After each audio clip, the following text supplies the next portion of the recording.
Hello, everybody. Hello, Venerable I'm here. Robina. Yes, I Hello, will Talia. spotlight you, Pleasure. and if you can see from the screens, we're doing prostrations. Yeah, those And of you who feel like you're Buddhists, I've yes, done my prostrations. okay, All right. good. All right. Good. So I think we're good to go as soon as Nina is ready. Good. Okay. Good.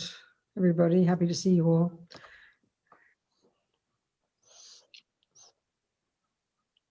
All right, Nina, what are you going to do? Hello, everybody. Sorry, I was muted. I was just saying I'm not so sure that I'm ready, but I will do my best. All right. We do our best, Nina. Thank you. I'm afraid I cannot share my screen, unfortunately. 1 second.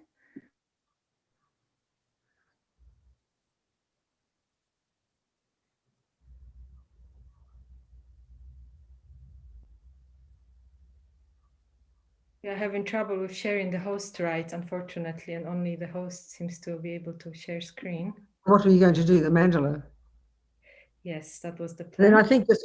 So you sing it, but let's just think what we're just use our creative imagination. And as Nina sings this little prayer, what we're actually doing is if we know the Buddha's cosmological view of the universe, and you visualize all the things that they talk about, but if we don't, just think of the world that we know. And the whole point here is offering the mandala means piling up in your mind all the most marvelous things of the world that make people happy. You want to offer them to the Buddha, the best, most beautiful things, all the objects of the senses, and you pile them up and you offer them to the Buddha Tara as a request for the teachings. That's what should be in our mind as Nina sings the prayer.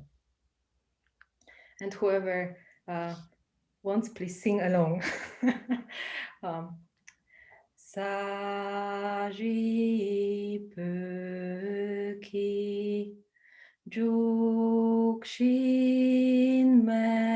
metok Tramri Rablingji Nidegen Padi Sangye Jindu Mikte Ulwa Yidro Kunamdag Jingla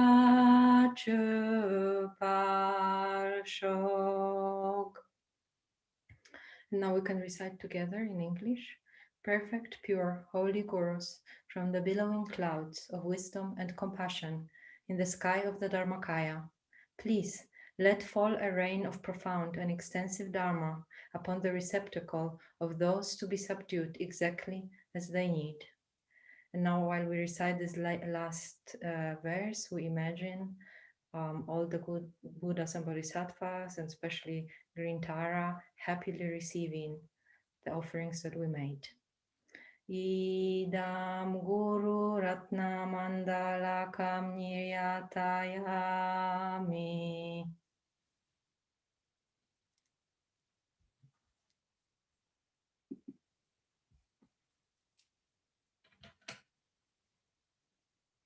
Venerable, you are on mute. We cannot hear you.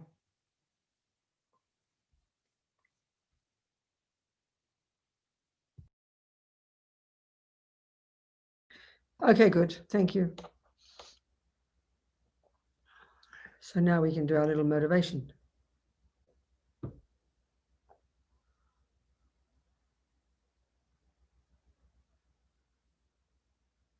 Okay. So we're thinking that we're just reminding ourselves that we're relying on the Buddha and the teachings of the Buddha, and that we're thinking about the positive karma we create by listening to these teachings, because every thought we have sows seeds in the mind. How marvelous. So may these seeds ripen in the future as our own Buddhahood, our own becoming Tara, which is our true nature, so we can be of benefit to others. Sangye charang soke chognam la jang chu baru dang ni kyab suchi. Dagi chunyen gipe sonam ki. Drola penchu sangye drupa shog. So I rely upon all the Buddha. Until I'm enlightened, I rely upon the Buddha, Dhamma, and Sangha. And by listening to these teachings, may I become Buddhist to benefit all. That's it. That's 3 times, roughly speaking. Okay. Thank you. Good.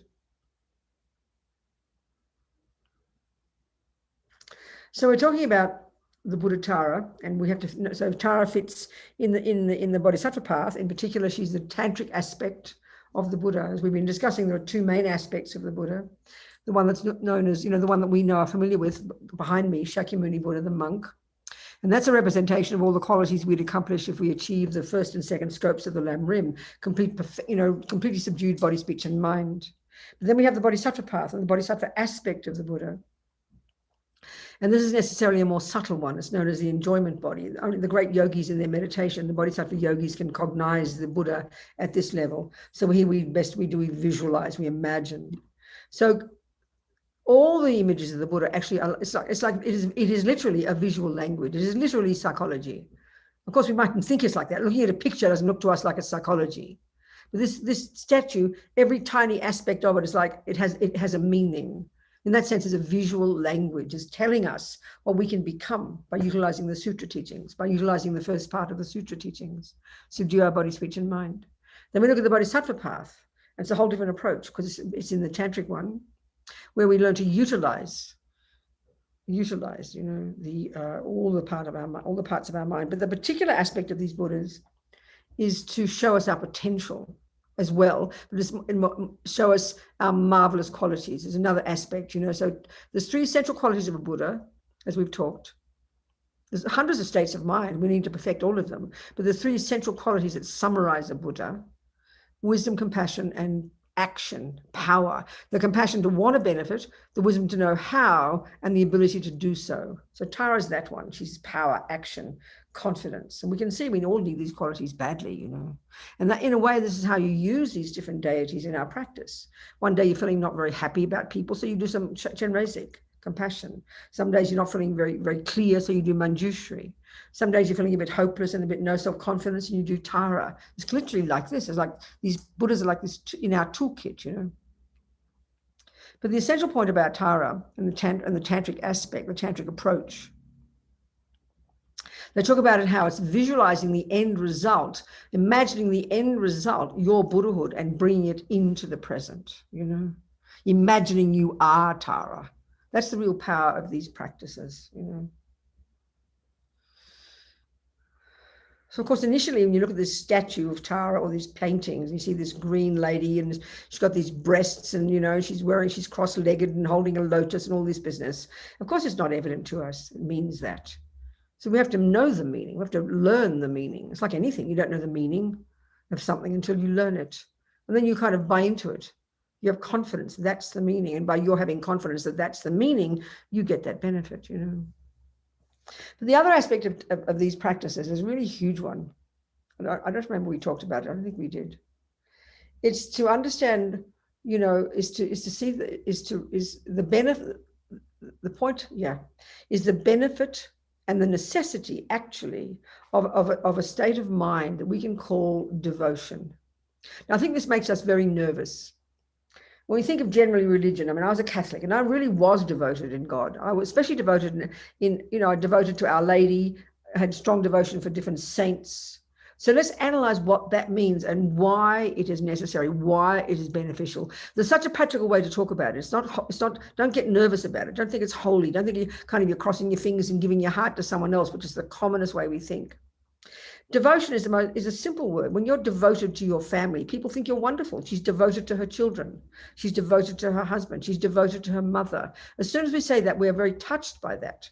And so in the most simple sense, then devotion is you've got an open heart. Think about this. Think about this. You've got an open heart. And what's the benefit of that? Well, when you're sitting with one person, just your friend, and your heart is open to them, there's the most perfect words. What does that mean? It means there's a predominance of love. What does that mean? May she be happy. There's a predominance of compassion. May she not suffer.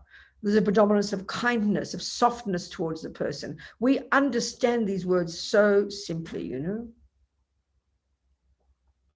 And we can see that that's the basis of a good relationship. As soon as attachment comes, you become separate from the person. As soon as anger comes, as soon as criticism comes, judgment, a negative thought, look what happens. You suddenly, the feeling of being connected to that person, which is the function of the virtuous states of mind, is suddenly stopped. And suddenly, you know, whereas before with the virtue, there was a feeling, think about this, a feeling of connectedness, a feeling of close to that person. We absolutely know this. But the moment the delusions arise in the mind, which are the voices of ego, instantly that feeling of connectedness is cut off. It's like the two of you are suddenly cut in half. And now there's me, poor me, and horrible you, or sort of cynical me, and what's she on about, you know? We understand this. There's no open heart whatsoever. So whatever that person says, you can't hear it because you're putting your own mean projections onto it. You know, we live our lives like this. This is the function of delusions. One of the key functions of delusions is they're very disturbing, but they make up stories. This is such a simple way to put it. That's the meaning of the word delusion. When you're really delusional, you're really imagining complete fantasies. So when the heart is open, it is opposite to that. Now, the problem at the moment, when the people we have devotion for, if you fall in love with your latest boyfriend, you know, attachment has gone completely bonkers. Attachment's gone completely out of control. And attachment is making up this extremely exaggerated picture of this boyfriend, which is extreme, which means you're as blind as a bat. You can't see his negative qualities. And seeing someone's negative qualities doesn't mean that that's not necessarily wrong. That's a fact, you know. But attachment is coming from our own neurotic hunger, our own neurotic emotional nonsense, and it dumps all these expectations onto that person. So it's very manipulative, it's very controlling, it's very possessive, but it makes us, it's as if, you know, it feels like it could be good, but we don't understand our minds. So then you can say you're very devoted to that boyfriend. You do want him to be happy. There's no question. You do have love for him. You do want him not to suffer. There's no doubt. But it's polluted by and dragged down by and contingent upon attachment. As Lama Zopa says, it's got strings attached. But so you are devoted. But then look what happens. You've given your heart to some peanut. You've given a heart to someone who's going to abuse your heart and trample on you and cheat on you and be mean to you. Look at the world, please. So our devotion is foolish now. It's sentimental nonsense. It's based on attachment. That's a disaster. So what are we talking about here? We're talking about devotion for a person, for a Buddha.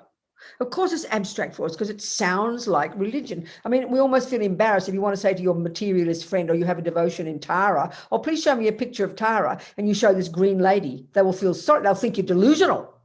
They'll give you a pill and lock you up. So it sounds weird to us, you know. So that's why we have to understand what a Buddha is and what these what these images represent, and what is it coming from? Where is this coming from, you know? But the other thing that makes it really powerful and very down to earth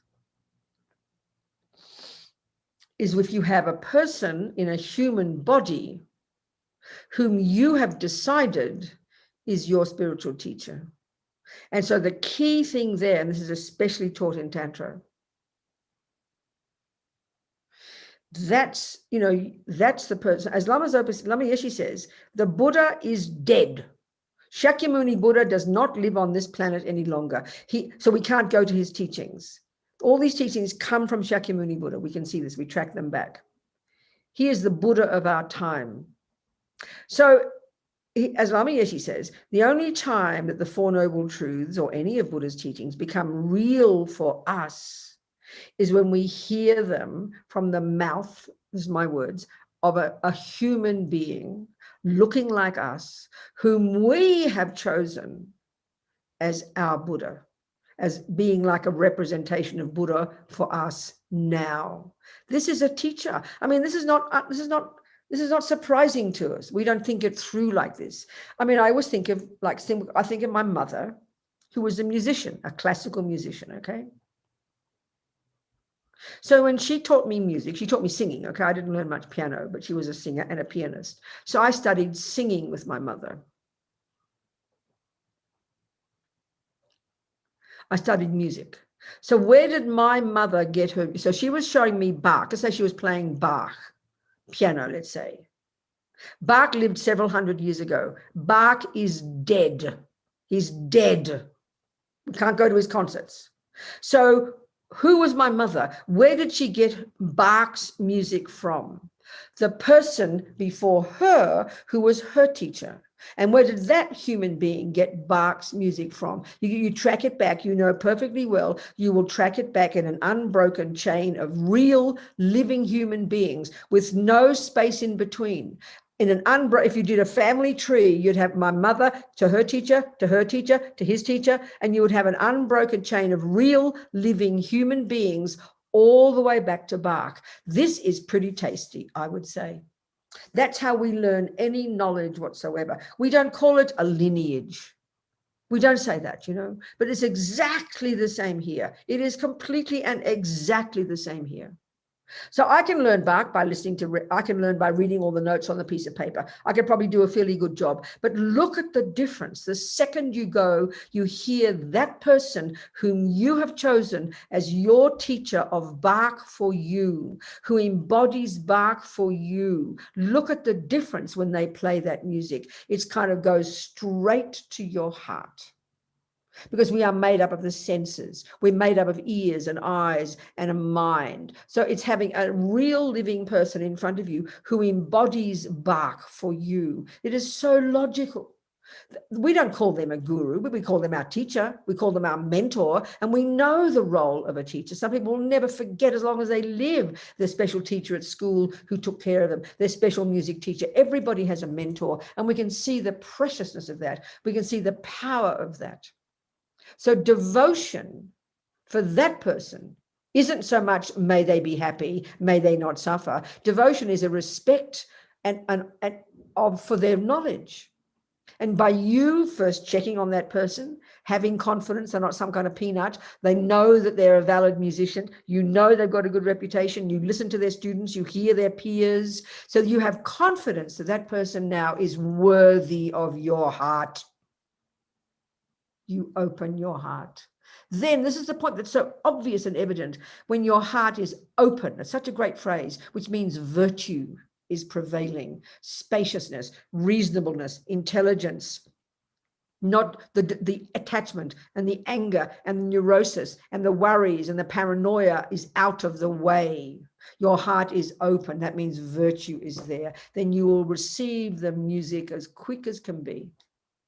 That's called the Buddhists call it a transmission, an oral transmission. I don't call that when my mother showed me how to make a cake or when she showed me how to play music, but it was that I received, and it's such a literal term. It's in Buddhism, but it's logical. I received an oral transmission from my mother.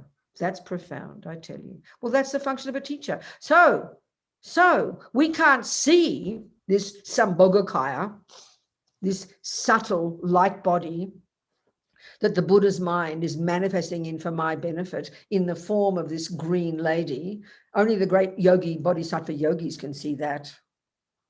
But I've got my teacher in front of me, a human being whom I've met, whom I've checked up on, whom I have decided is the Buddha for me.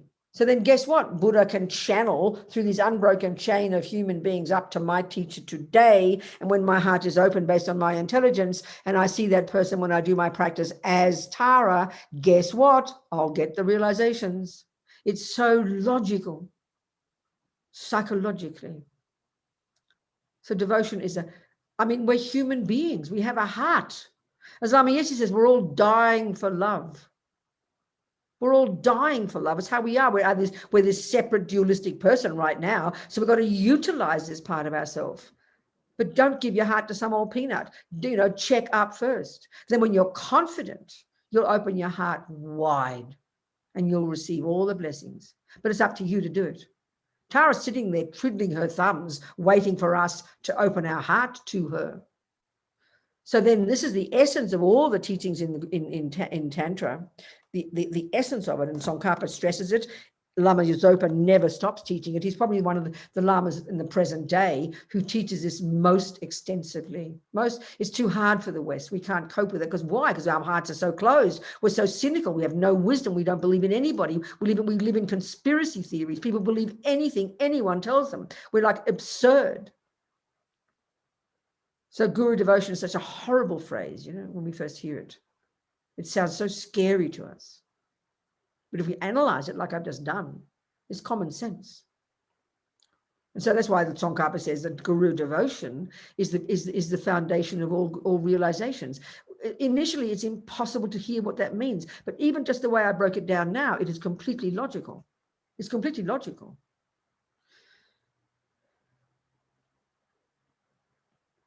So if you do have a spiritual teacher and you've checked up and you've analyzed and then you've requested and you've been accepted, then you start that relationship. And then your practice, when you do your Tara, when you do your Manjushri, when you do all your different deities, your job is to visualize them as the Buddha, as Tara. So again, let's look at the actual logic of this. Let's look at the actual logic of this, not just some sentimental, nice, even feeling, even devoted on devotion, even dependent on. Let's look at the logic of how this is so. Okay, so we've got a statue, all right? I've got a statue of Tara. I've got a tanka of Tara, other ones as well. This is my friend Charmaine, it's her house. So there's a statue, all right? Let's say I see a picture of Tara. So the commonest question we ask is, well, when did she live? Who is she? Can we place her in history, please? So there's lovely stories about sometime or other when Tara manifested out of a tear of Chen raising, all these nice stories. But let's look at the logic of what it means when you see that picture. You see a picture, and what it is basically that picture of Tara. Don't think of it as one person who lived, 14th century ago. Not like that. Don't see it like that. See it as a picture, an idealized. It's like this. It's like this. Let's say you want to learn tennis, and so you got to know what a tennis teacher is. You got to know what an ideal tennis player is. So you get a picture. Somebody who's a tennis player draws a picture for you. And this is the point now, and draws an exact picture of a perfect tennis player. Let's say you want a female tennis player, so they'll do a perfect picture of a perfect female tennis player with the exact right shaped, best muscles, best buttocks, best this, the calves, the feet, the hand. Everything is perfect. Think of this now. Analyze this. Exactly perfect picture of an ideal tennis player. And that's the teacher you want to look for. So that's just a picture. It's a picture, not of a person that you can think of anywhere. It's simply a picture of what a tennis player, the ideal tennis player would be. Now that's Tara. She's a picture showing a particular aspect of power and action of a Buddha. She has all the qualities of a Buddha. That picture has all the qualities of a Buddha exactly. Now what you've got to do with that picture of the tennis player, you've got to go find a person who is that tennis player. So you go find Serena. You go find Serena Williams. And so you check up on all these female tennis players, and then you go, well, that's Serena. Look at that. And you check this picture. Well, that's exactly Serena. Look at it. She's got all these. So who is your teacher now? So who is Tara now? Tara is the picture, and then you've got your guru, your teacher, your tennis player, Serena Williams. So who is Serena Williams? Serena Williams is Tara. And who is Tara? Serena Williams. How can there be any Tara other than Serena Williams? It's not a picture of a person who lived in the 14th century. It's a picture of an idealized shape and form. And every person who's become a perfect tennis player is a variation of Serena. So everybody who's become Tara is a picture of all the Taras in the universe. It's a picture of anybody who's become Tara. So Tara is the guru, and the guru is Tara. There is no Tara other than the guru, and there is no Serena other than Tara, other than that picture. Tara, as Pavonka says, if the guru is not the Buddha, then who is? If Serena Williams is not the ideal tennis player, equals Buddha, the same word, ideal, perfect tennis player. Serena is that. If Serena is not that, then where is that perfect tennis player? You're not going to find him in anything other than a human form who looks like you and who plays tennis, just shows you how to do it. That's the Buddha. That's the form of the Buddha. Okay, we can say this statue here is a picture of Shakyamuni Buddha, but it's also a generic image of anybody who becomes Buddha. That's the real point, like a generic image of anybody who's become a Buddha. So you replicate that and you become that. So when you visualize this person as Shakyamuni, you also visualize as oneness with your Lama. Your Lama is manifesting as Shakyamuni for you. Your Lama is manifesting as Tara for you. Your Lama is manifesting as Chenrezig and as all the Buddhas. And then this is the point. That's when you can have devotion. My mother is Bach for me. Think of the meaning of this. My mother was Bach for me. Where is Bach other than in my mother? And where is my mother other than her being Bach? And if she's anything less than Bach, why would I want to learn Bach from a person who's not Bach? How dumb.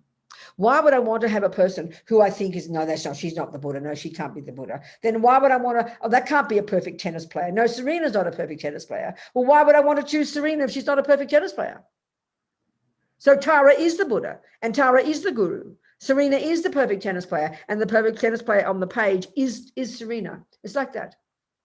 So we cultivate. So then because we can see, I can't see Bach, you know, I'm not clairvoyant, he's dead anyway. I can't see Tara in this subtle green light body in her pure land. I'm not subtle enough. So, but I've got a person in a human body. I've got Lama Zopa, I've got His Holiness the Dalai Lama, I've got Lama Yeshe, I've got many teachers I see as Tara, as Buddha, as this. It's so intelligent, it's so skillful, it's so reasonable, it's so logical, but we have to think it through like this.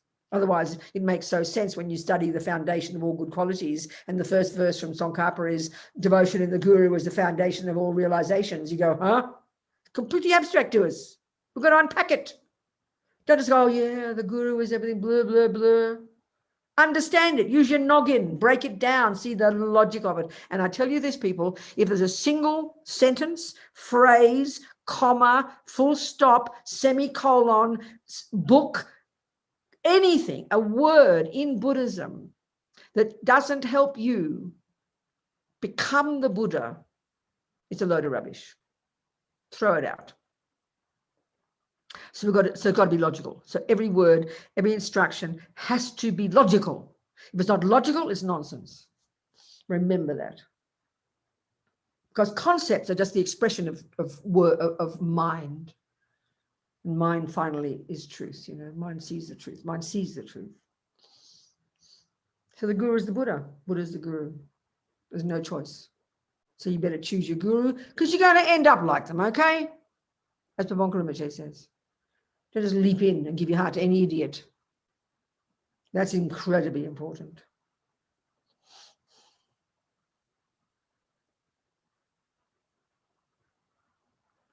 So then that's interesting because this is a real minefield, this one of Guru devotion in the West. Because the number of people who've chosen the Guru and then they've gone against the Guru because they think they're horrible, they've jumped on their girlfriends or their boyfriends, or they've done something that's naughty, or they've stolen, or they've lied, or whatever. So of course we get devastated, you know, when you discover that you think the Guru isn't the Buddha after all. So what do you do about that? How do you navigate that? It's a really tricky one. Because if you read all the teachings, once you're committed to the Guru, you know, your main job is to continue to think of them as the Buddha. And the thing is, again, there's logic to this, but it sounds very heavy for us. So let me give you an example. The first job I had when I worked for Lama Zopa Lama Yeshe after I became a nun, this is in the late 70s. And then Lama sent us all to his center in England called Manjushri Institute in the north, up in the Lake District. Beautiful place, like on 80 acres, this old mock Gothic kind of pile, you know, just by the sea there, right on this coast in Cumbria, just south of Scotland, in the Lake District, as they call it, the Lakes District.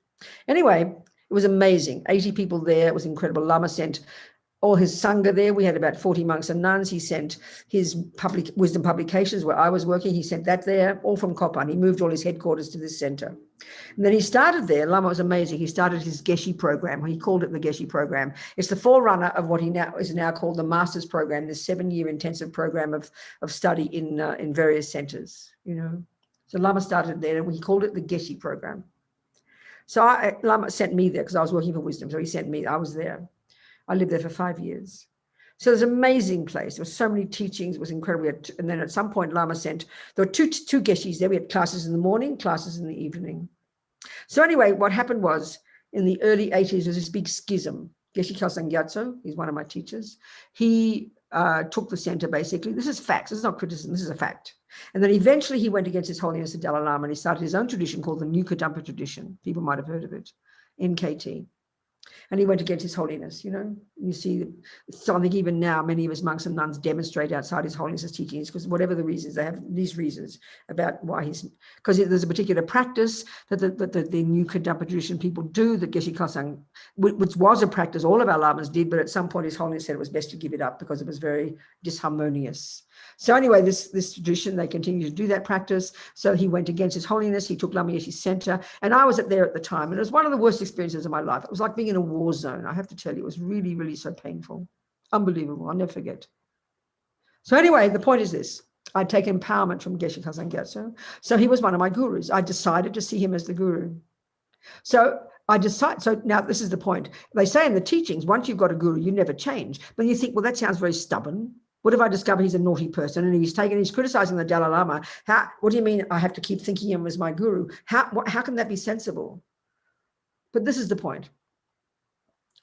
First of all, we have to understand the bodhisattva teachings, not to mention the tantric teachings, and even the bodhisattva teachings. By the time you've completely subdued your body, speech, and mind and got renunciation, and probably even by that point got bodhicitta and emptiness, then there's not a possibility that you could ever have a negative thought. It's not possible. You've not Buddha yet, but you've cut the delusions to a radical degree. You've realized emptiness. You've got this profound bodhicitta. By this point, you're able to do whatever needs to be done to benefit sentient beings. You've got incredible clairvoyance. You can see the past, you can see the future, and you know exactly how to benefit sentient beings. And because some sentient beings are stubborn, you can use wrathful methods. You even have a vow in the bodhisattva vows. You even have a vow to break an earlier vow if it's truly for the sake of others. This is where in the most advanced teachings of the bodhisattva path, the bodhicitta motivation is absolutely powerful and indestructible. So whatever is beneficial, a person can do it. If you have to lie to a person, you would lie because it's truly based on wisdom and compassion.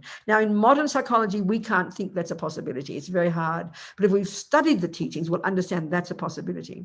And then when you realize that bodhisattvas go from life to life to life, manifesting in even the lowest level bodhisattva, who's realized emptiness, can manifest in 100 different bodies throughout the universe to benefit sentient beings. They will do whatever it takes to benefit others. There's countless stories in the literature about this, you know. Now, we've got to first recognize that's possible. If you can't recognize that's possible, then it's impossible to understand these concepts. So there's Geshe Kelsang Gyatso, one of my lamas, whom I'd chosen as a lama. I took empowerment from him, so I decided he was the Buddha. And then suddenly there's Geshe Kelsang Gyatso taking my root lama's center and going against His Holiness the Dalai Lama. So what am I going to do with that?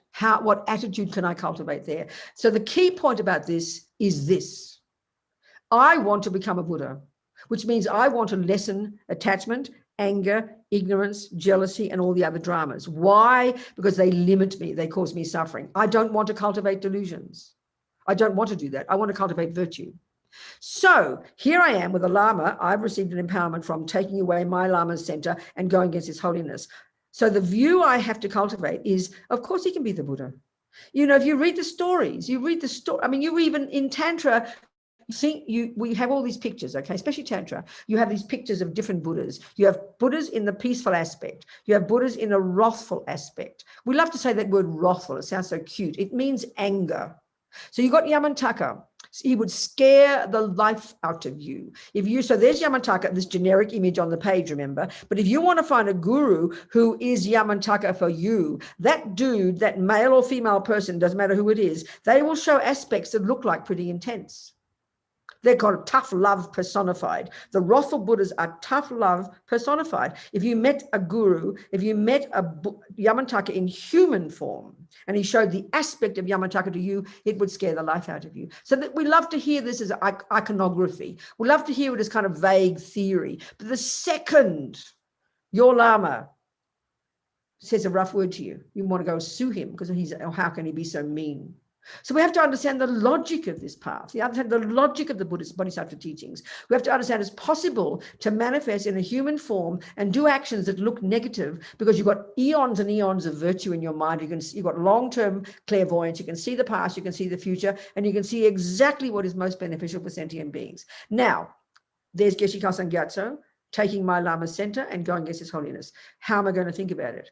Well, my first question to myself, am I clairvoyant? Can I see the mind of Geshe Khalsa Gyatso? The answer is no. Then I say to myself, could he be a Buddha? And the logic is yes. So then what am I going to do? Leave it there. See him as a Buddha, recognize, given the, not the benefit of the doubt, just leave it there. You see, we think we have to have an opinion. We've got to have an opinion about everything. We're like maniacs. No, I don't. If I'm not qualified to have an opinion about who Geshe Khalsa Gyatso is, and I'm not qualified to recognize is he a Buddha or not, I leave it there and mind my own business. So what am I doing in doing that? I'm protecting my mind. That's the benefit. It's a simple benefit. I don't want to have negative thoughts. I don't want to be schizophrenic and negative and get angry and criticize and how dare he do this and how dare he do that. Why? Because I don't want to pollute my mind. I don't want to pollute my mind. So I'm trying to help myself become a Buddha. So by becoming a Buddha, I don't want to have a negative thought. So I leave it there. So my mind is comfortable. These last 35, 40 years, my mind is comfortable. I do not find fault. He could be the Buddha benefiting sentient beings. In that way, every person I've had teachings from, every person I've received empowerments from, whatever they do, I leave it there.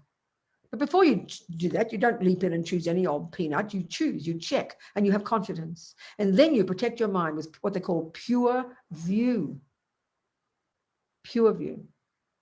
You've got to know the teachings to do this. It's not some sentimental idea, you know.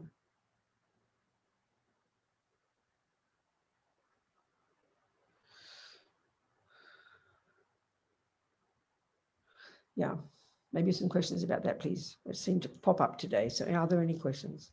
It's always a minefield for us in the West. Venerable, it's Talia here. Yes. There is a question in the chat, so I'm just gonna, it's quite clear to me, so I'm just gonna read it out. Good, good. I think you already answered that already, but just good to confirm with you. So can you have more than one Buddhist guru? You can have hundreds of gurus, of course you can. That's all, that's the question. Okay, good. And anyone else that has a question, please unmute yourself. Are there any questions? Because this thing I've just said the last 10 minutes is not comfortable. It seems quite shocking initially. It seems awful initially. It seems very shocking. It seems like, I don't know what, but I mean, it's always a minefield for the West. So if it is an issue for anybody and there's any question in it, you're very welcome to ask questions. If not, that's okay. Don't have to.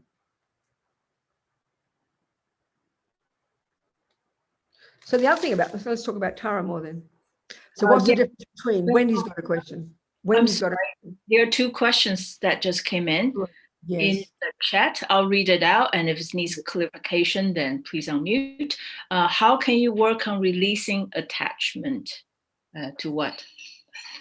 Wendy, that's whose question is that? That's Sion or Sion? Sion. But this is the practice of being a Buddhist. So you have to learn all the different techniques and understand what it is. The first question, the first answer is to understand what attachment is. Attachment is dissatisfaction, then it gives rise to emotional hunger, which is coming from a sense of being nobody. This is the irony of attachment. It's the voice of a person who's miserable. Then it manipulates to get something and believe that that thing will make me happy, and then you possess it as yours. This is a rough analysis of what attachment is, but at a more fundamental level of attachment, it is the voice of a very distracted, a very distressed, separate, lonely, bereft, nothing person who feels I need something out there to make me happy. And so basically it's this junkie in us every second of the day that's hungry to get only the nice things, which means only the things that I want. And the millisecond it doesn't get them, that's the arising of anger, aversion, annoyance, irritation, frustration, and even depression. So we run between these two 1,000 times a day. So to understand these is the first thing. Then you know how to get rid of it one step at a time, painfully, slowly, gradually, by seeing your mind, recognizing it, and counteracting it. So it's like asking, how can I pull out the weeds in the garden? You have to first study botany to discover what is a weed and what is a herb. Otherwise you pull out the wrong things. That's the longer term answer. What's another question? The one from Wendy. What was Wendy's question? What's the difference between denial and pure view? And if it's not clear, Wendy could. No, I know what Wendy means by that. Yeah. So in other words, what she's suggesting is there's Geshe Khalsa Gyatso, for example, criticizing the Dalai Lama. So Wendy's suggesting that if I just say, oh, well, you know, sort of putting it away and denying that it happened, that's not, absolutely not what is happening. What's happening is, if I'm trying to use this view properly, and Wendy, it's utterly based on this presentation of the possibility in the Bodhisattva teachings that a person can be a Buddha, a fully enlightened being, and they can take a human form and they can do what looks like a negative action. That's the simple point upon all of which this is based, Wendy. So they have to have that recognition of that possibility first. That is possible. And the only way to know that is by studying the Bodhisattva teachings. So the first level of teachings, as we know, is we have to control our body and speech because we're driven by anger and attachment. So on the first level of teachings, things are what they are. You know, you just see it for what it is. So you control your body and your speech, and then you get to control your mind. And by the time you've got renunciation, then the time you get to the Bodhisattva path, you might even have realized emptiness by then, and you've absolutely got renunciation. So by this point, the only reason you could even take in a human body, if you're a Bodhisattva or Buddha, the only reason you take a body is because you can be a benefit to others. So you can choose a body and you decide. So let's say, you know, a person, and you've got clairvoyance, you can see the past, you can see the future, you've got incredible wisdom, and your only wish every millisecond is to be a benefit to others because delusions are gone. So then based upon your wisdom, you can see at a certain time an action would be appropriate that would look like it's negative because you know with certainty that it will be of benefit to that person. You have to recognize that's a possibility. You have to recognize that's a possibility. So then you take that to the extreme level of a person who took the center of another Lama and criticizes the Dalai Lama, which overtly looks quite shocking. So then when I realize, you have to recognize there's a possibility that he could be a Buddha and have, with long-term wisdom, can see that this is a beneficial thing to do. We can't see it now, but if we can understand it's a possibility, that's what pure view means. Not denial. I'm not denying a single thing. He did that action. But what I'm saying is the fact is he did that action, but because I can't see his mind, I can't say what he did, therefore I leave it there. That you should have for even just your next door neighbor, Wendy. Your next door neighbor might, this is the real point. We go by what we see. And we all know, Wendy, that some people can accuse you of doing the wrong thing. Maybe you're looking a bit sad one day, but because someone who's next to you is a bit paranoid, they think you're being mean to them. They think you're grumpy because of them. We all know we do this. We take everything personally. So you know that they're misreading you. You know this is a possibility. So if we have pure view, even with ordinary people, we give them the benefit of the doubt. That's all it means. I'm not clairvoyant. I cannot say with certainty that that person is looking at me ugly is actually thinking ugly thoughts about me. But if I'm paranoid, I'll believe, oh, yes, he did do that action. No, I know he did do that action, but actually he didn't. He was just looking miserable. Maybe he's blind. So we do not know what people's minds are. So pure view is, in a sense, in the simplest meaning of the word, is giving a person the benefit of the doubt. Maybe they're not thinking what we think they're thinking. That's all it means, because we're all as thick as posts. We can't see what people are thinking. There's a nice saying in Tibetan, you don't know who anybody is, so do not judge. So forget about a Buddha criticizing the Dalai Lama. Think simple. The guy next door looking at you wrong. It's a possibility he isn't thinking what we're thinking. Straight away, that's pure view. So then we be sensible, as it could be a gunman coming to you. The gunman could be the Buddha, helping you purify your negative karma. You do not know. It sounds hilarious to us. But you don't go, oh, it could be the Buddha, please shoot me. No, you do your best to get the hell out of the way. It's such a different view of the universe, it's hard to get it, but it's got real logic to it if we can hear it properly. So I don't know, Wendy, if that helps, sweetheart. It helps with humility. That's a good one, a good start. But it's meant to eventually even based on, that's a good start. So and the thing is, but the real fascinating point, Wendy, listen to this now. This is the real point. The fact is, there are maniacs out there. The fact is, there are people who are deluded, who are doing negative things. No one says that's not true.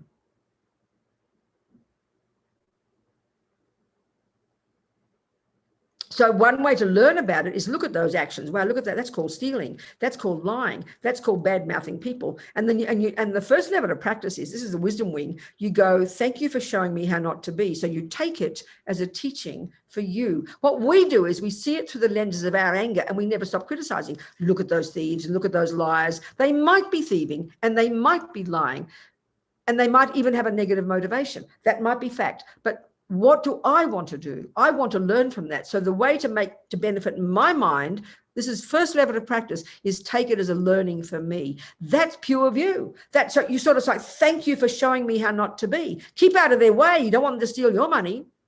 Do what you can to maybe to protect other people, but you're protecting your mind by not being angry, by not buying into your fixed view that you think you're right. They did this and they're evil. What do you think you're doing to your own mind? I want to protect my own mind. I don't want to have negative thoughts. That's what pure view means. It gives the benefit of the doubt, keep out of their way, and take it as that's the simplest level of pure view. The next one is you have compassion. My God, look at those poor people harming themselves. Unbelievable. I can't believe this. So that helps you get compassion. And in this way, every second of the day, you're lessening your own anger, you're lessening attachment, you're lessening fundamentalism, you're growing kindness, you're growing wisdom, you're growing compassion. That's the job. So all the way to Geshe Khalsa Gyatso, taking my Lama's center and criticizing His Holiness, all the way to there. He either is a holy being who is doing it with wisdom, or he is deluded. There are only two choices. I am not qualified to say which is true. So what do? I protect my mind and I keep it there, pure view. I am the beneficiary of that. That's the entire point. We've got to be so clear in this kind of thinking, you know. It's quite shocking to hear it, because we love to believe whatever we see. And that's the fundamentalism of ego grasping, the root delusion. We live in our own bubble created by our own mind and believe everything we see and do is true. That's what samsara is, you know. Such a subtle point, I tell you, so fascinating. So I'm the beneficiary of having a pure view. So having a pure view isn't being Pollyanna, isn't walking around living in la la land thinking everything's rainbows like poor old, you know, or living in a fantasy land, you know. That's not what this is. There's a very profound wisdom about this. It's very clear. It's a very interesting point. Anyway, the devotion part, what I'm getting at, when I decide these teachers of mine they're the Serena Williams, they're the ideal Buddha, they're the replica, they're the person in living form of that picture on that piece of paper of the ideal tennis player. That's my Tara, that's my Chen raising. And then I open my heart, and then quickly all the realizations will come in. When your heart's open, you get something quickly, you receive it very quickly. If my heart were closed to my mother, how does she know how to play Bach? Who says she knows what she's doing? I don't receive a single thing. But having checked on my mother, accepted that she's my Bach, and my heart is open, her Bach music will come flooding in, and I'll become my Bach as quickly as possible. It's so logical. That's devotion. That's devotion in the Buddha, Tara. So then I wanted to finish just by reading this lovely, in your course notes, A Song of Longing for Tara. This is so sweet. This is written by I'll read it. I'll just read it and you contemplate. It's in your book, but I'll read it and you contemplate, okay? This is devotion. A young person, it's a young boy, I think, a young monk, I'm not sure. This is devotion. He wrote this poem of love for Tara. It's like any of the Catholic saints. I used to love reading all those Catholic saints and their devotion in God. I loved it. It so lifts the heart, you know, so beautiful. We need our heart to be moved. I've got to find it. Where is it?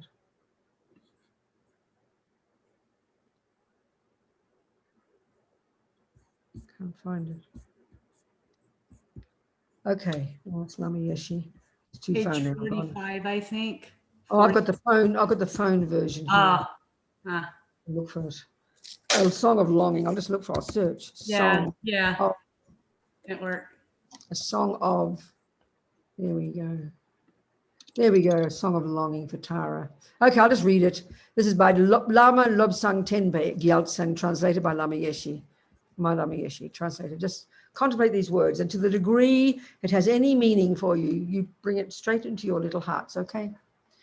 From my heart, I bow to Divine Mother Tara, essence of love and compassion, the most precious objects of refuge gathered into one. From now until I reach enlightenment, hook me with your great love and kindness to liberate me. By the witness of the three jewels, not just from my mouth, but from the depths of my innermost heart and bones, I pray to you morning and evening. Show your blissful face to me, loving one. Grant me the nectar of your speech. Great gurus and small gurus cheat us with their made-up teachings, selling Dharma, teaching without comprehension, not observing who is qualified and who is not, being concerned about their own happiness and the 8 worldly concerns. Since I can no longer trust friends of this degenerate age, you are my principal guru. Inspire me, Divine Mother, essence of love. Arouse the great power of your compassion and think of me. I take refuge in you, Tara. Like you, no Buddha could ever deceive me. But understanding the odd character of these times, most Buddhas have gone into the bliss of nirvana. Even though they have great compassion, we have no connection. Since for me there are no other deities, you are my principal deity. Bestow realizations upon me, Divine Mother, essence of love. Arouse the great power of your compassion and think of me. Most Dharma protectors do not show their powers. Tired of those who invoke them, they do not act. Other protectors, lacking insight but proud of their power, may be friendly for a while but will later do me harm. Since I cannot rely on other protectors, you are my principal protector. With divine action, wisdom mother, essence of love, arouse the great power of your compassion and think of me. To ordinary view, the names of objects are the same as their meaning. That means emptiness. We see the object as the label. So to ordinary view, label is the object. The label is the base, and that's not a possibility. So like this, they produce afflictions and bind us to samsara. When it is time to die, unless I understand the true nature, could a wish-fulfilling gem enable me to carry even a sesame seed with me? Since I do not trust in illusions, you are my real richness. Please grant my desires, Divine Mother, essence of love. Arouse the great power of your compassion and think of me. I cannot rely on non-virtuous friends for even a day. They pretend to be close to me and all the while have in mind the opposite. They are friends when they wish it and enemies when they don't. Since I cannot trust in this kind of friend, you are my best friend. Be close to me, Divine Mother, essence of love. Arouse the great power of your compassion and think of me. You are my guru, my yidam, my protector, my refuge, my food, my clothes, my possessions, and my friend. Since your divine quality is everything to me, let me spontaneously achieve all that I wish. Although I am overwhelmed by my habitual, uncontrolled mind, please cut these self-centered thoughts so I will be able to give my body and my life millions of times without difficulty to each sentient being. Inspire me to be able to develop this kind of compassion to benefit all. Empower me to cut the root of samsara, self-grasping, and to understand the pure doctrine, the most difficult middle way, free from the errors of extremes. Inspire me to practice as a bodhisattva, turning away from what is worldly, dedicating all my virtues to teaching living beings, never for even one instant thinking of just my own happiness. Let me wish to attain Buddhahood for the benefit of all. Empower me to actualize as much as possible the most subtle vows and to keep them without a careless mind, thus becoming the most perfect bodhisattva. Outwardly, let me be simple in my practice, while inwardly actualize the depth of the diamond vehicle with the strong wish to practice the 2 stages. Inspire me to attain enlightenment quickly for the benefit of all. Divine wisdom, Mother Tara, you know everything about my life, my ups and downs, my good and bad. Think lovingly of me, my only mother. I give myself and all who trust in me to you, divine wisdom, Mother Tara. Being completely open to you, let us be born in the highest Pure Land. Set me there quickly with no births in between. May the hook of your compassion and your skillful means transform my mind into Dharma and transform the minds of all beings, whoever they are. They've all been my mother, the mother of one unable to follow the conqueror's teachings. By reciting this prayer 3 times a day and by remembering divine wisdom, Mother Tara, may I and all beings who are connected to me reach whatever Pure Land we wish. May the 3 jewels, and especially the divine wisdom Mother, whose essence is compassion, hold me dear until I reach enlightenment. May I quickly conquer the 4 negative forces. And then Lama Yeshe says, the rest of the prayer says, or must be the author, if as long as you live, you recite this prayer 3 times every day, not just from the mouth in words only, but strongly linked with your mind, you will have close connection and will see Tara's face. No hindrances will be experienced and all wishes will be fulfilled. You will have a close relationship with all Buddhas and Bodhisattvas, and they will hold you dear. If you recite the homage to the 21 Taras and this prayer, you will attain the divine liberating Mother. So this prayer to Venerable Tara, in heart words, making his own requests and also non-deceptive to others, was composed by the Buddhist monk Lobsang Tenpe Gyaltsen in his 19th year, the Watermouse year, 1852, on the 3rd day of the miracle month, 2nd month of the lunar calendar, at Bengar Namgyal Ling. It is sure to have great benefit. Translated by Lama Tukchen Yeshe. Okay, everybody. I think we finished there. So open your hearts, babies, but check first. Use logic. Then you open your heart so wide, there'll be no delusions left and you'll get realizations in an instant. That's logic.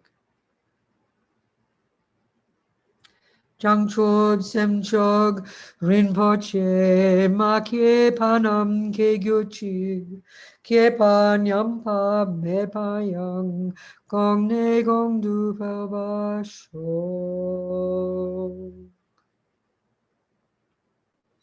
May we never develop, even for an instant, wrong views towards the deeds of our most precious gurus. With faith and respect gained from seeing their goodness, may their full inspiration flow into our hearts. But this is based on ground, solid, wise ground, okay? Don't fly off into the sky and go crazy. It's based on intelligence. It's based on wisdom. Wisdom and the 2 wings is when we need perfect. Wisdom is like got iron in it when its delusions are gone. When delusions are gone, wisdom is like iron. And then it's mixed with compassion. That's what we need. Okay, sweethearts. See you next time. Thank you so much. Much love. Thank you, Venerable. Thank you, darling. Tears everywhere. Thank you so much.